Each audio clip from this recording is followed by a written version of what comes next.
book of the Old Testament in our series, our 66 books of the Bible in 66 years. No, it was supposed to be 66 days, but that's okay. We are trudging our way through, and in the words of my good friend Richard Glickstein, he says that this last book in the Old Testament was written by the only Italian prophet known to Israel, Malachi.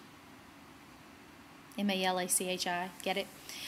Okay, seriously, it's pronounced it's pronounced Malachi, and he is the author, stated in chapter 1, verse 1 of the book of Malachi. A date written between 440 and 400 BC.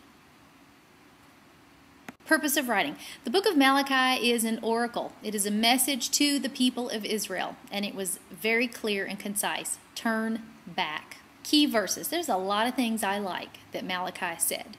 A lot.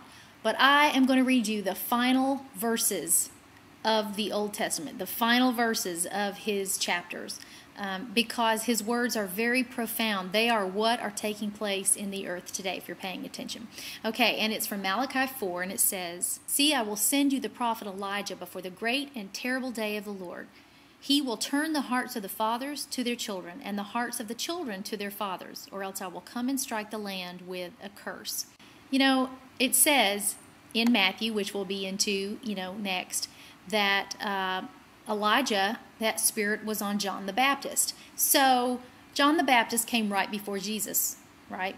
So the spirit of Elijah preceded Jesus' first coming to the earth, and now it's merely going to precede his second coming to the earth. So before the great and terrible day of the Lord. So the reason the Lord is talking about the spirit of Elijah, don't think about the prophets of Baal and calling down fire and all of that. Just think about it's timelining it, it's dating it, and saying this is going to happen, and you're going to notice that when this comes, when this time comes, in the end of the world as we know it, here's what you're going to see happening: turning the hearts of parents back to their children, and the hearts of children back to their parents.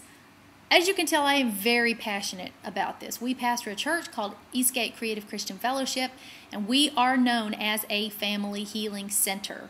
It's not something we want to be known as only. It's happening. It's happening. We've got multi-generational families with us. We have people that come in and, their spouses aren't in church, or their children aren't walking with the Lord, or their parents aren't, or whatever.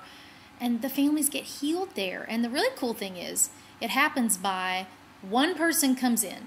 One person comes in and they let God heal them, and then it spreads through their family, because God is a multi-generational God, right? He's not just the God of Abraham. He's the God of Abraham, Isaac, and Jacob. He wants to heal your family.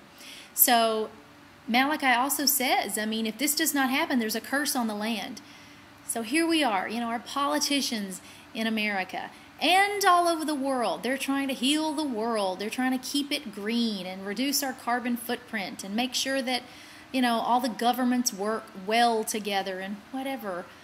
But I'm telling you, there's no way you're going to be able to get rid of the curse on the land. Even short, everybody repenting and everybody coming back to God. I'm telling you, Malachi says it very plainly, that the best way to get the curse off the land is to heal your families.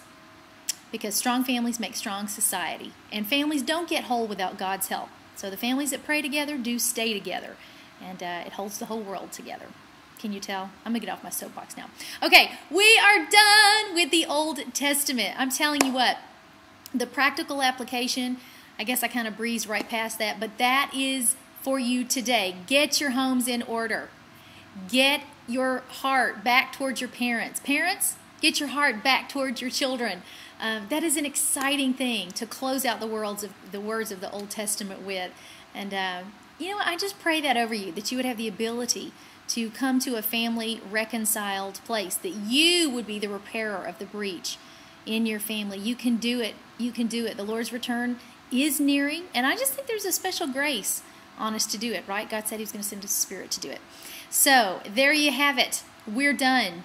We have gone through all the poetry and prophecies and history of the Old Testament, of the Old Covenant. And honestly, I don't think, unless you look at all of it historically, that you can really understand His story. And so now you know it. Next, we move into the book of Matthew, starting with, the virgin birth, her story, I guess you could say. What a powerful way to start out. I'm excited. Send me any thoughts that you have. If you have liked this Old Testament study, give me a like, right? A like and a comment. Hello, are you out there? Anything. I love hearing what God has done in your heart through this. So we're rounded out. I will see you next week for the New Testament on today's Daily Pin Code.